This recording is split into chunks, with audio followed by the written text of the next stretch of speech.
Working on the 65 Corvette here today. Owner's doing an oil change, and it's got the canister style filter, so I wanted to show you guys what it used to be like before the one-piece type of filter. Here it is. The owner pointed out it's the original filter housing. See the AC emblem on it.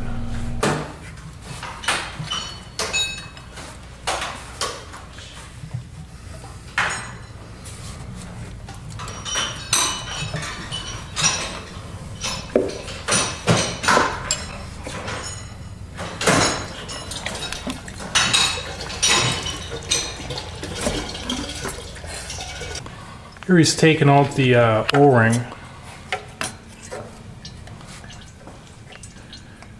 Easier said than done.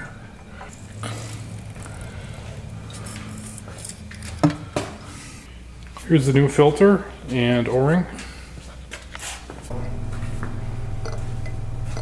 like a spring. The bolt's locked in, or kind of. Yeah, There's a gasket on the bottom. I think so. They don't give you one to put it in there though. Of course not. I'm gonna wipe it out the inside here. Everybody liked or preferred to switch over to the spin-on fuel filter. I mean, oil filter is because after you take that canister out, this thing's still filled with gunk, and you'd have to waste time cleaning it. And at a service station, to spin on a filter and spin one off, you know, and change it really quick. There's an adapter for that now, isn't there? Right. To switch it over. It's held under spring pressure. So that's ready to go back on. That was the hot ticket back in the day, was to buy that adapter.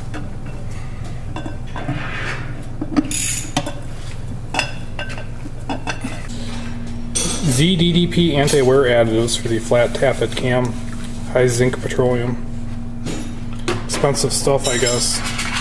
For our younger viewers that have never been underneath a vintage Corvette, this is 1965 technology, and you'll notice they even continue to use this transverse leaf spring with the pumpkin or the third member mounted solid.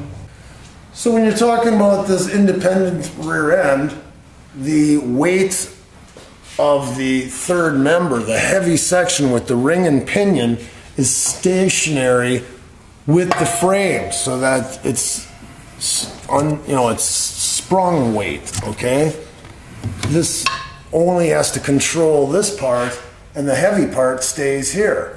But you do have these half shafts, and there's more joints. So in drag racing, a lot of times people would even switch this real fancy rear end with independent to the solid rear axle, because that's what they were accustomed to. Now they've made adaptations now, and they can end up working with the independent rear suspensions. You've got them in the Mustang on their Cobra. You had the Challenger, it's got it. The Corvette's got it. And anytime you can have a car that hits a bump with one wheel and doesn't affect the other side, it's not going to unload your chassis. And the thing's going to be doing better lap times with independent rear suspension. This has the four-wheel disc brakes on a 65 all the way around.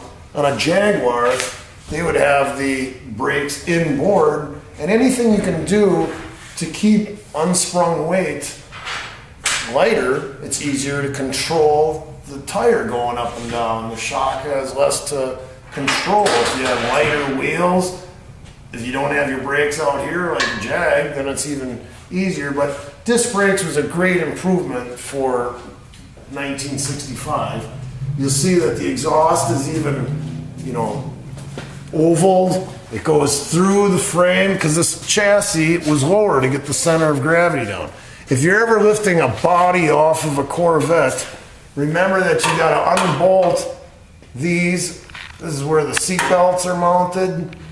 And you're trying to get the body off, and you're like, what the hell? I thought we got every bolt off. And it's connected. You got to disconnect these.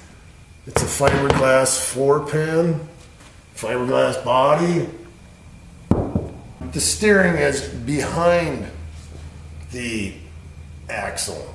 A lot of cars now have the steering joints up in front. So that probably worked out for their suspension, you know, fitting in here. The engine, you can see, is set behind your center line of the axle. Anytime you can get the weight of your engine behind the wheels, you're trying to get even distribution of your weight, you know, 50-50 to all four tires when you go around the corner. The car's got a silver paint job, and it's got silver interior. Somewhat the carpet matches, but it's got a black dash, silver headliner. It's pretty rare. Usually everybody had gray or black. You never really saw that silver log on it.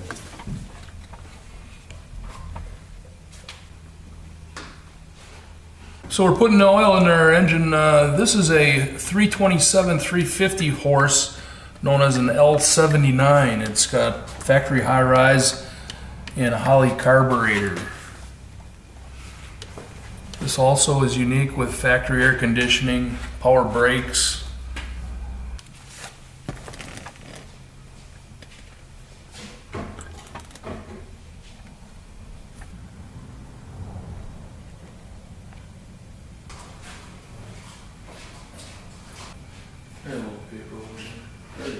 Yeah, it has a cross ventilation fan and right on the dash, and there's a little motor that pulls air through the vents.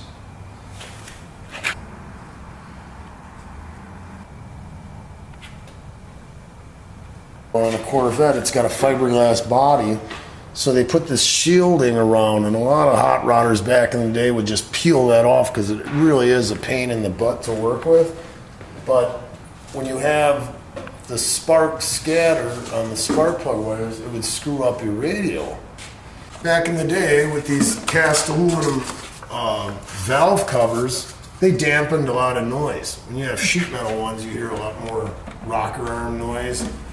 But when I had mine on my old car, you used a sealer on one side, like Permatex. You would hold a gasket to it, put Vaseline on the other side, and you could lift the valve covers on and off and never have to change the gasket. And I had to change it had a solid lifter cam. You could tighten up the lash and it would be more valve timing, or if you loosen them up to 30 thousandths, then it would be less cam timing.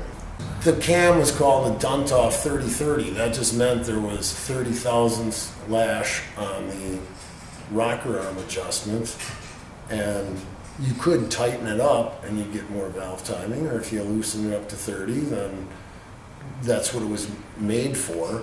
But all you're doing is making an adjustment on that to take up the slack, so when the engine heats up and all your clearances tighten up, then you have the right clearance between the rocker arm and the valve.